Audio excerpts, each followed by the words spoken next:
अस्सलामुअलैकुम नाज़रीन, JN news HD के साथ मैं हूं नाइला भट्टी। नजर डालते हैं आज की अहम खबरों पर। शहदादपुर से JN न्यूज़ के deputy bureau chief Syed Usman Ali की रिपोर्ट के मुताबिक शहदादपुर के लंडू शाह से ज़रूरी ज़मीनों को पानी फराहम न किए जाने के खिलाफ ज़मींदारों ने स्टेशन चौक से प्रेस क्लब तक एहतजाजी रैली निकाली। रैली की क़यादत नियाज बोदानी, अब्दुल्ला जमाली और अकबर शेर कर रहे थे। रैली के शुरका ने प्रेस क्लब पहुंचकर धरना दिया और महकमा उपासी के खिलाफ साथ नारेबाजी की।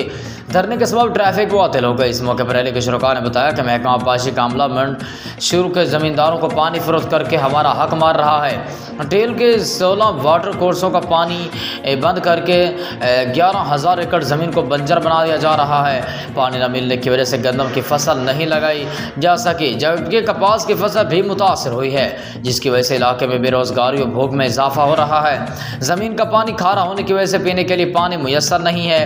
परिंदे और जानवर मर रहे हैं और लोग इलाका छोड़ने पर मजबूर हैं। महकमा उपासी के एहलकार रिश्वत के अर्ज मंड के ज़मींदारों को लिफ्ट मशीनों और पाइप लगाकर पानी बेच रहे हैं। उन्होंने कहा कि हमारा गुजर बसर ज़राअत पर है और महकमा उपासी का अमला हमारा मुआसिर कत्ल आम कर रहा है। उन्होंने वज़ीर आला सिंध DC सांगड़ से मुतालबा किया कि हमारे साथ होने वाली ज़्यादतियों का फिलफौर इज़ाला करते हुए मुल्ज़िमान के खिलाफ कार्रवाई की जाए।